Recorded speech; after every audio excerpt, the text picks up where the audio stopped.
Part 1, Part 2, Part 3, and Part 4. Now look at Part 1. Part 1. For questions 1 to 5, choose 5 answers from A to H. Which of these statements about boomerangs does the speaker make? First, you have some time to look at questions 1 to 5.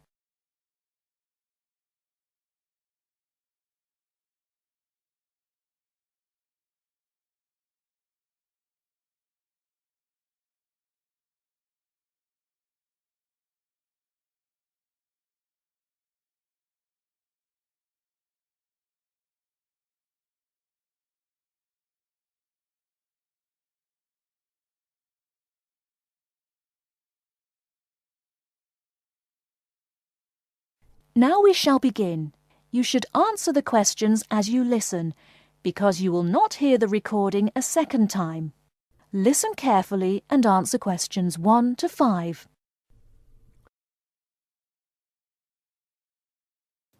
Most people probably don't realise what a clever thing a boomerang is. People think they're just toys or something used for sport. In fact, they were the very first objects made by human beings that were heavier than air and could fly. They were used for weapons and for hunting. The oldest Aboriginal boomerangs date back to 10,000 years ago. At that time, they would have been very advanced in terms of technology. The remains of boomerangs have been found in North Africa, India, and parts of America, but it's the Aboriginal boomerang that everyone knows about. When it's thrown correctly, it follows a curved path and comes back to where it was thrown from. Some boomerangs are only about 10 centimetres long, but the biggest can be over 2 metres. Not all boomerangs are designed to come back to the thrower. Hunting boomerangs, some of which are still used by Aborigines in Australia, are designed as flat throwing sticks and are used for hunting. These boomerangs that followed a straight path and flew very fast were actually more difficult to make, and it could be that the famous returning boomerang was actually invented by accident as attempts were made to develop a faster hunting weapon. Nowadays, boomerangs are made mainly for tourists. It can be quite difficult to learn to throw one so that it comes back to you, and you may need a few lessons before you can do it properly. Before you hear the rest of the conversation, you have some time to look at questions 6 to 10.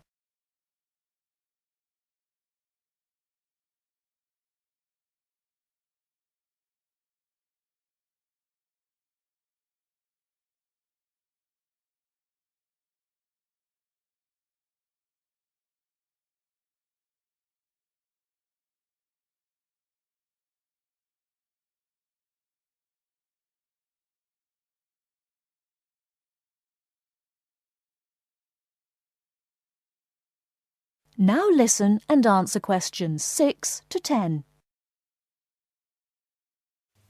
Of course, it's not really clear who exactly invented the television. A number of different scientists and inventors were working on similar projects at the same time. But a man from my country, John Logie Baird, is the man who created the first working television system. He first demonstrated his invention to the public in 1925. At one of London's most famous department stores, Logie Baird demonstrated how silhouette images could be seen to move on a screen. In 1926, he demonstrated his invention again, this time at his laboratory to the Royal Institute and to reporters from the Times newspaper. The quality of the projected image had improved greatly, and the event is considered to be the first real demonstration of a television system. In 1928, Logie Baird developed his invention and demonstrated the first transmission in colour. That is the end of Part 1. You now have half a minute to check your answers.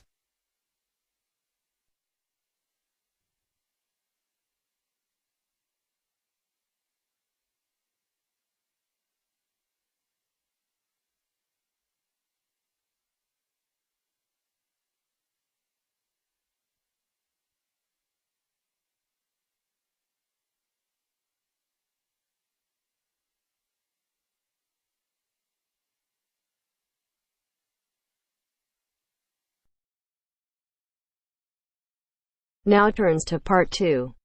Part 2. You are going to hear a conversation between an interviewer and a professor. First, you have some time to look at questions 11 to 16.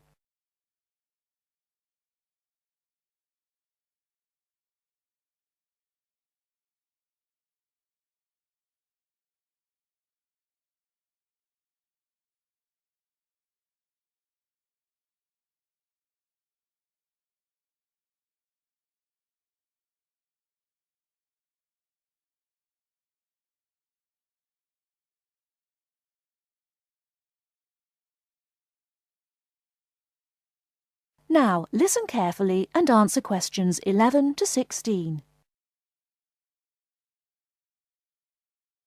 Today I'm here with Professor Nittick, who is our new university president. He has been a professor for 20 years and teaches many of the best classes on campus. I know many of you have had him as a teacher and know of his brilliance. Good morning, Professor Nittick. Thank you for stopping by the student station. Thank you for having me here. It is always great to get to meet many of the students who are involved with our school. I haven't been here since 2 years ago. Yes, I remember at that time you were still teaching every semester. 2 years later, you're only teaching every once in a while. But it seems like you are still always busy. The administration world is just as busy as the teaching world for you. How do you stay in touch with the university, even with the change in your everyday duties? I try to stay in touch with what is popular with the university students. I usually spend time with as many students as I can. They usually give me insight into what the new concerns and beliefs are for the new generation. On top of that, I try to be as youthful as I can. I consider myself to be youthful, at least for my age. So I always have a good time and try to stay young. I try my best to not just be a teacher, but also participate in university life. Interesting. So are you still doing lots of academic work, or are you mostly concentrating on administrative affairs? Well, I mostly do administrative affairs now, but that doesn't mean that I still don't have a very deep interest in academic matters. I often visit other campuses around the world and meet other professors in my field. I learn the most by travelling and seeing the different places of the world and the different fields of thought. I even did a television programme last month in Manchester. Will you be on television any time soon then? Well, you can call the television station and see if I will be on television any time soon. Maybe I will be on the news report. I don't think it is really that significant, though. Oh, really?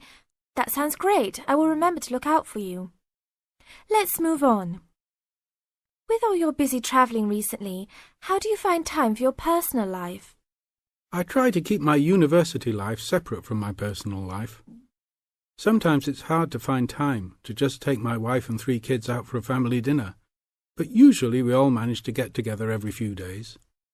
I'm taking a few weeks off next month to take my family down to South America, to Brazil for a few days. I can't wait to just sit on the beach. Wow, that sounds like a wonderful trip. Professor Nittick, could you tell the audience a little about what goes on in an average day of a university administrator? An average day? Oh, I don't think there is such thing as an average day for me. The last few weeks I've been travelling all the time. I can be in Los Angeles in the morning and in New York by the afternoon and back to Los Angeles by the evening. Sometimes I will spend the whole week at a new university, showing the new administrators the ins and outs of running a university. Sometimes I can spend the whole day in the office on the phone, so there really is no average day for me. I guess that is because I do so many different tasks. Sorry to let all the viewers down, but that is the plain truth. Before you hear the rest of the talk, you have some time to look at questions 17 to 20.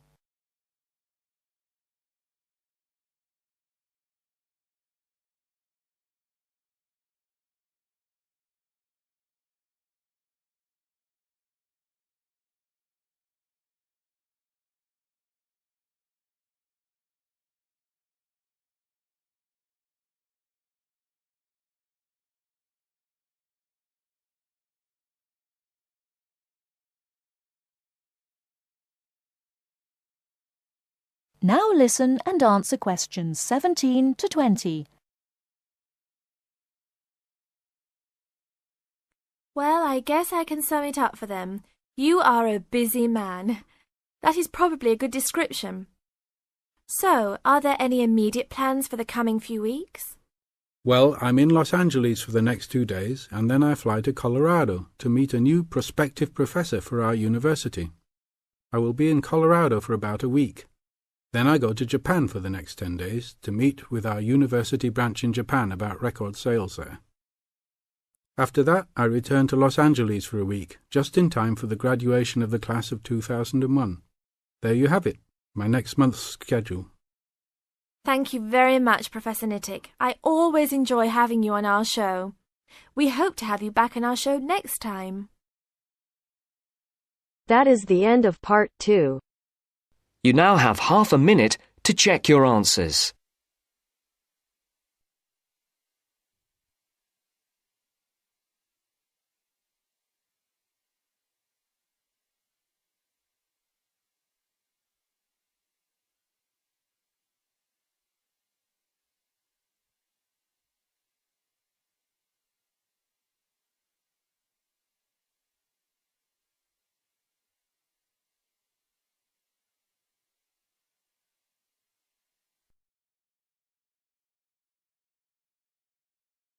Now turns to part 3. Part 3. You'll hear a conversation between the tutor and 2 students about the presentation. First, you have some time to look at questions 21 to 26.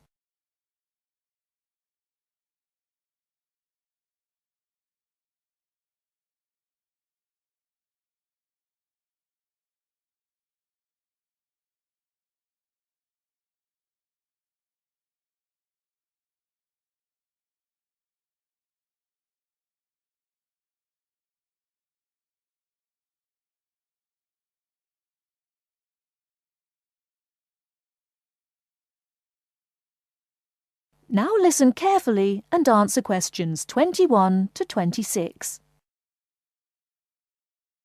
Good morning, everyone. Well, I think we can start straight away by getting Rose and Mike to do their presentation. Would you like to start, Rose? Yes, well, we've done a survey on local entertainment.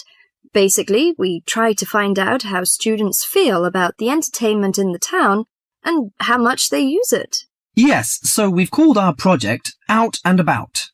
Yes, that's a good title, Out and About. We wanted to find out how well students use the entertainment facilities in town, whether they go to see the latest plays, films, that kind of thing. Now we have our own facilities on campus, of course. Yes, we deliberately omitted those, as we really wanted to examine outside entertainment in the town. Actually, there were a lot of areas to choose from, but in the end we limited ourselves to looking at 3 general categories: cinema, theatre and music. Right. Okay, well, first of all, cinema. In the town there are 3 main places where you can see films. There's the new multi-screen complex cinema, the old park cinema, and the late-night Odeon. So if you look at this chart, in terms of audience size, the multi-screen complex accounts for 75% of all cinema seats. The park cinema accounts for 20% of seats, and the late-night Odeon has just 5% of seats. As you probably know, the complex and the park show all the latest films, while the late-night Odeon cinema tends to show cult films.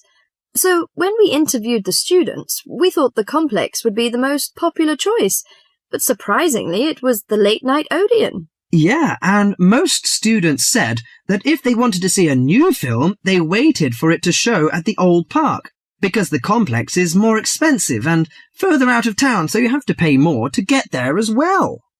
Yes, and that adds to the cost, of course, and detracts the popularity, evidently. Well, next we looked at theatres. The results here were interesting because, as you know, there's a theatre on campus which is popular. But there's also the Stage Theatre in town, which is very old and architecturally beautiful. And there's the large modern theatre, the Ashtop, has recently been built. So you just looked at the 2 theatres in town? Yes. What was interesting is that there are periods during the year when students seem to go to the theatre and periods when they go to the cinema, and we really think that's to do with budget. If you look at this graph, you can see that there's a peak around November and December when they go to the theatre more, and then a period in April and May when neither is particularly popular, and the theatre viewing seems to fall off virtually, while the cinema becomes quite popular in June and July. I think you're probably right about your conclusion. Before you hear the rest of the talk, you have some time to look at questions 27 to 30.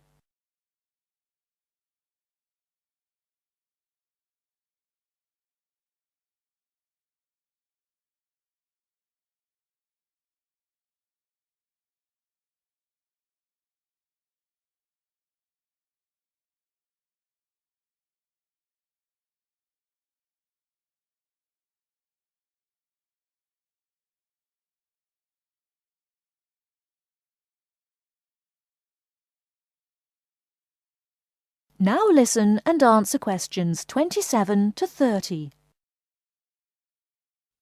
Well, lastly we looked at music, and this time we were really investigating the sort of small music clubs that offer things like folk or specialise in local bands.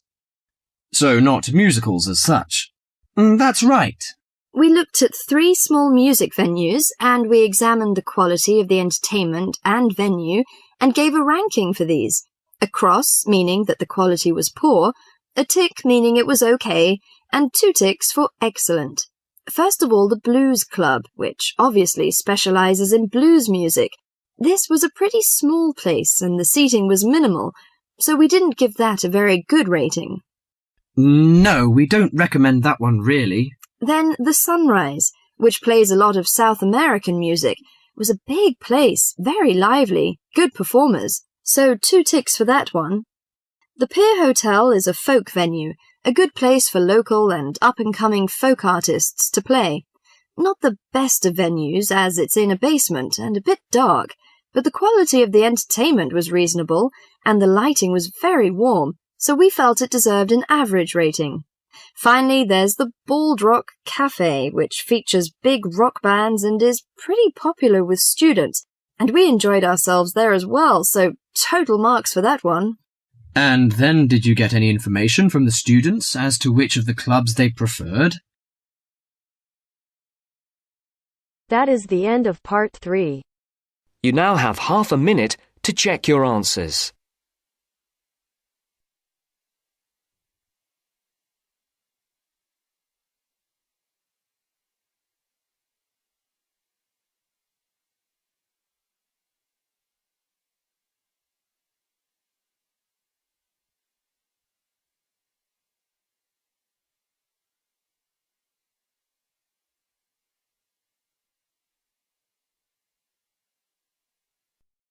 Now turns to part 4. Part 4. You will hear a local radio program giving information about jobs that are available in the area. First, you have some time to look at questions 31 to 40.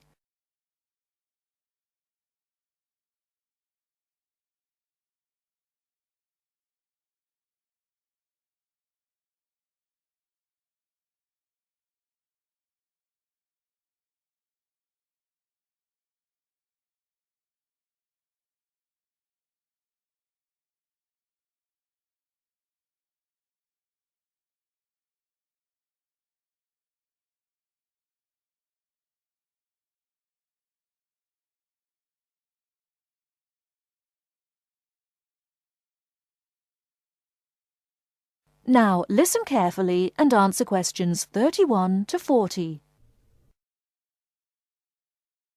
Mandy. Good morning, Mandy. What's up in the employment world this morning? Well, Simon, this morning I have 5 jobs that have come in, and the first is for a dental assistant.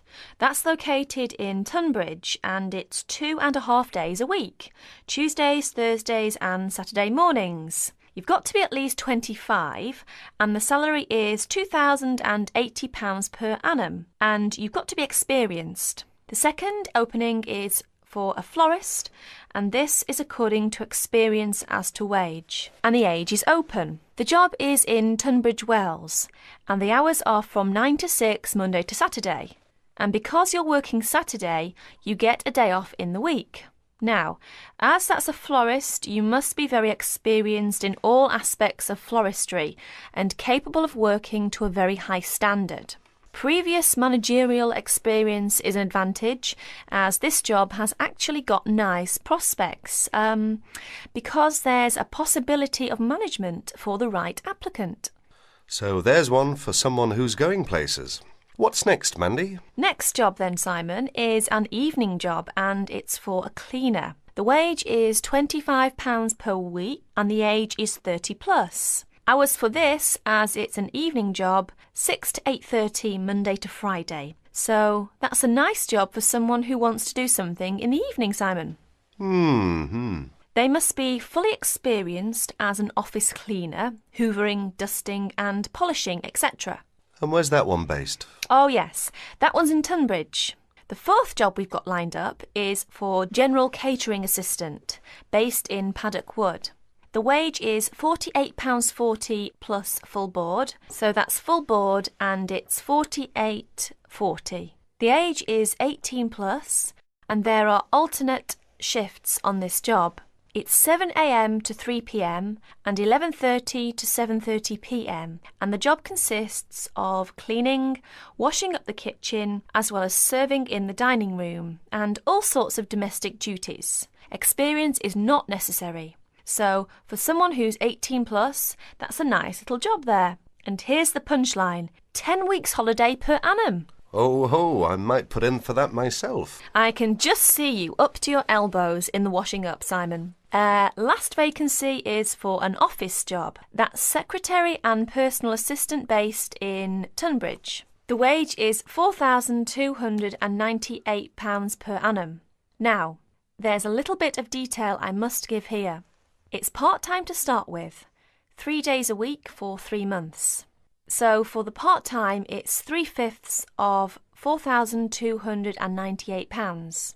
And then after 3 months, it goes to a full-time job, 9 to 5. That's for someone 21 plus. And the job consists of work as a secretary cum personal assistant to social workers. You need fairly good shorthand and good typing speeds required. And it's also related to clerical work, answering the phone and reception, etc. And because it's working for social workers, you need a responsible attitude and common sense. So, if you're interested in any of these jobs, get in touch with Tunbridge Job Centre on Tunbridge 55499 and ask for extension 30. And that's it, Simon. Thank you very much indeed, Mandy. By the way, that's your day's work done. You can just sit back now and do absolutely nothing. Wouldn't that be nice, Simon? Haha, if only I could. That is the end of section 3. That is the end of part 4. You now have half a minute to check your answers.